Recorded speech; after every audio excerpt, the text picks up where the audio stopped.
How do you make 7 even? We just take away the S.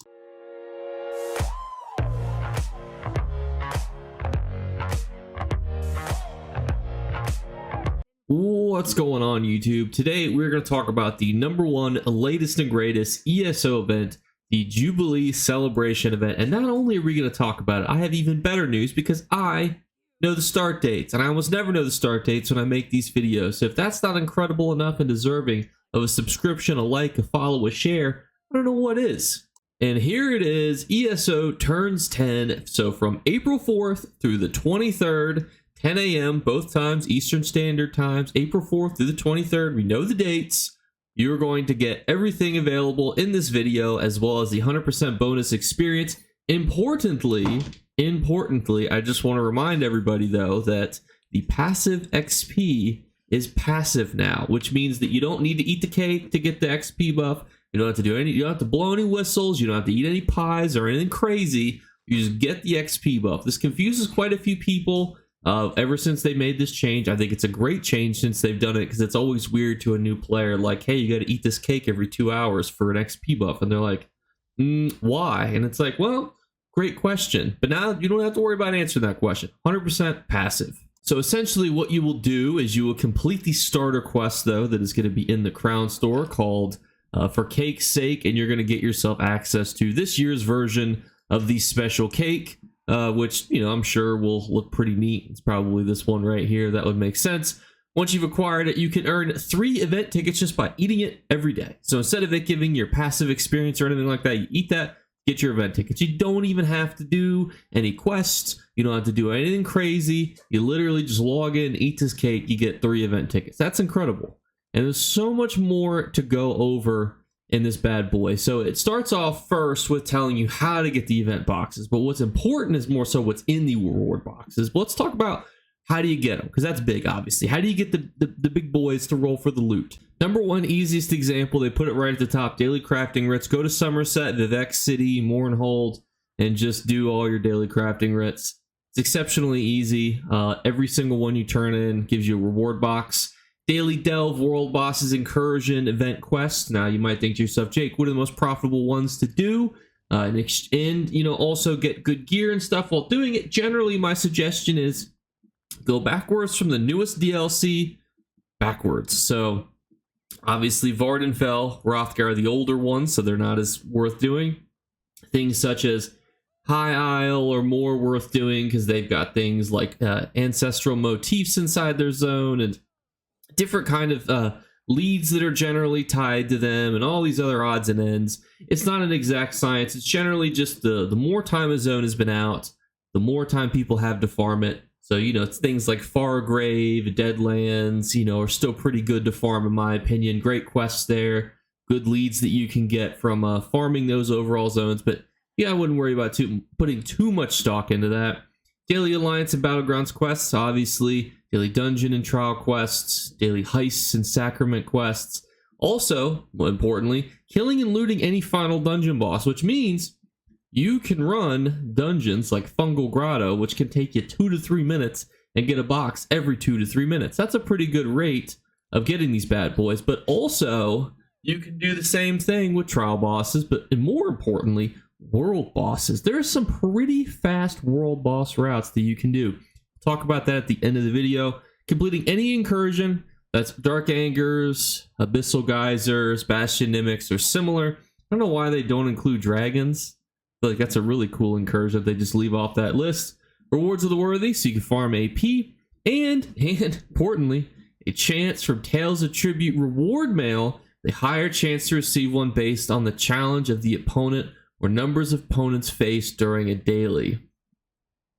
Maybe Tales of Tribute this year could be the Jubilee farming #1 event way to do it. It won't be, trust me, because there's some pretty busted things that you can do, but it would be funny if everybody had to sit and play the card game for hours on end to get the best loot in the game. But don't worry, not likely what's the best. And here they talk about what you can get: crafting materials, motifs, furnishing items, style items, tradable outfit style, fragment of the new steed mount. Note that you need 25 of these to make the steeds. You get a horse that looks very princess-esque. And then 1 to 10 transmute crystals. Love the transmute crystals. And the desecrated grave soil or the worm cult style item. Both really valuable items, but it might seem innocuous, but there's one really good thing on here that people sleep on during this event. And if you can guess what it is, you're a certified JakeclipsESO subscriber. The answer, of course, is the motif chapter. Now, you might think that that seems a little goofy if you've never done a Jubilee event, but generally you got to do specific things to get motifs.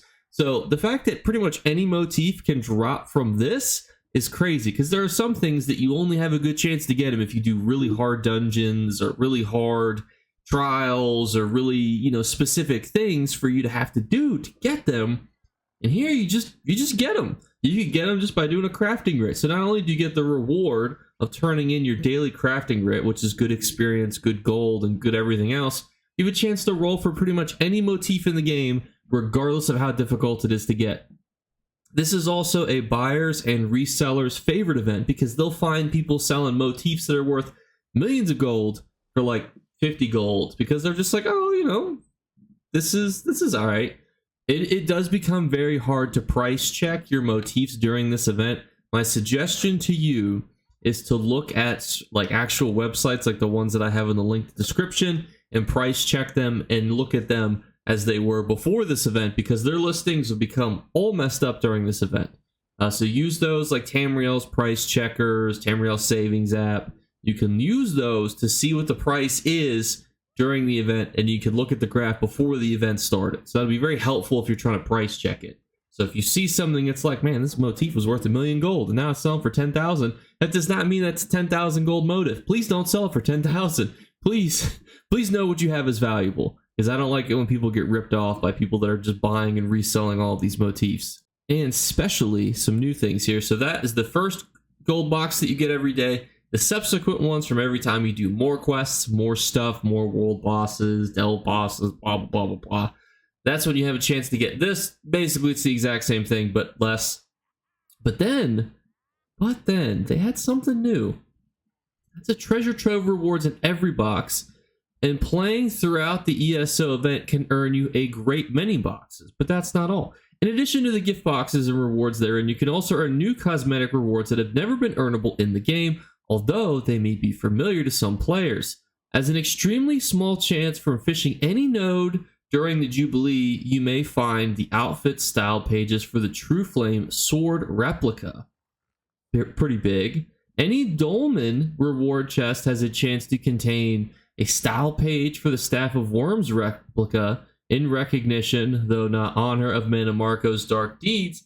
Any world boss in Vardenfell has a small chance to drop a style page from either the Sunaraz replica or the Barbara's helmet replica as seen during the chapter story, and then any geyser has a chance to drop the style page for Yvor's staff as seen during the chapter story. Now, it'd be interesting to see if these are tradable, because that could be huge, because these are not the best ways to farm this event, or really any event. Fishing, generally not very good.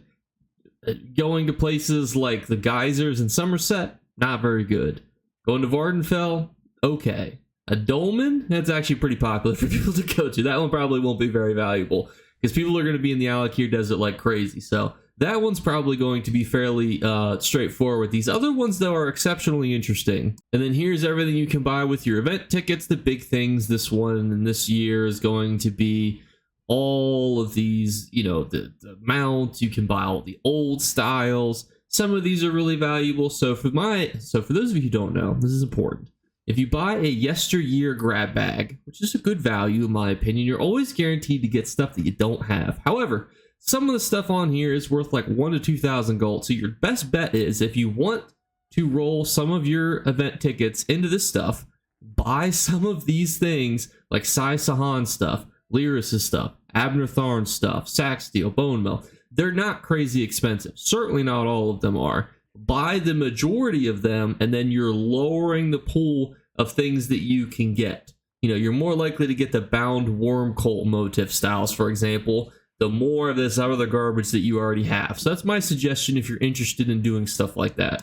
And then we have the Indrik berries and all the other good stuff here. And that wraps up that portion of the video. Going back though to this part right here is exceptionally interesting to me because you know, again, any fishing node during the Jubilee, not a lot of people are going to be farming that, and the true flame sword replica looks pretty dope.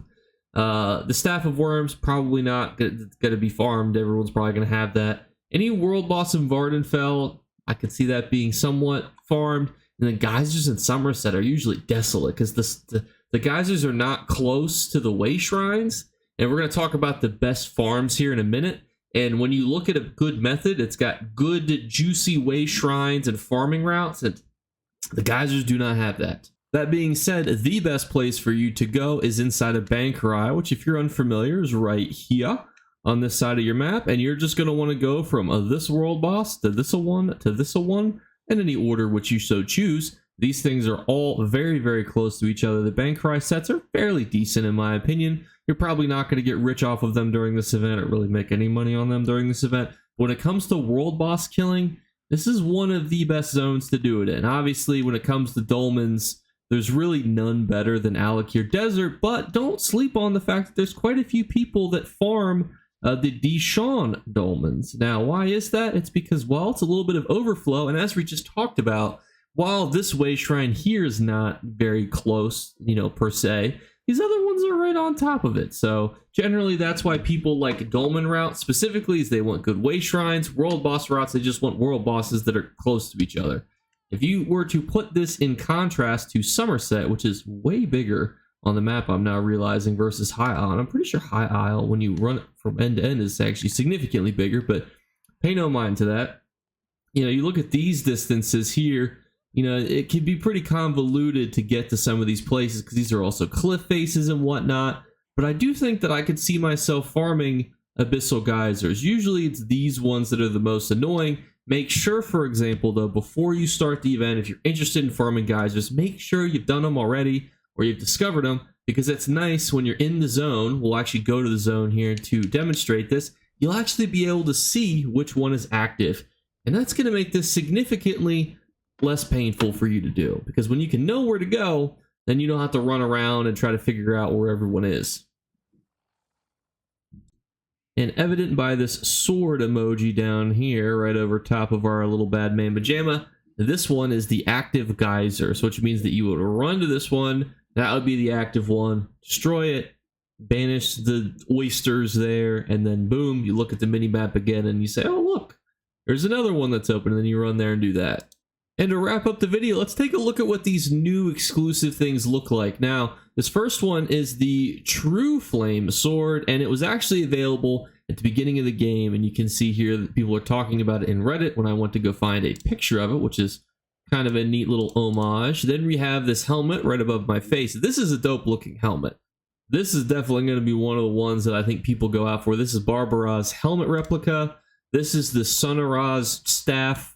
This is the Staff of Worms, the best picture I could find of it, because there's really not that many pictures of it. And then the Somerset one, holy lord, look at this bad boy. This is a staff. That's a staff that you want.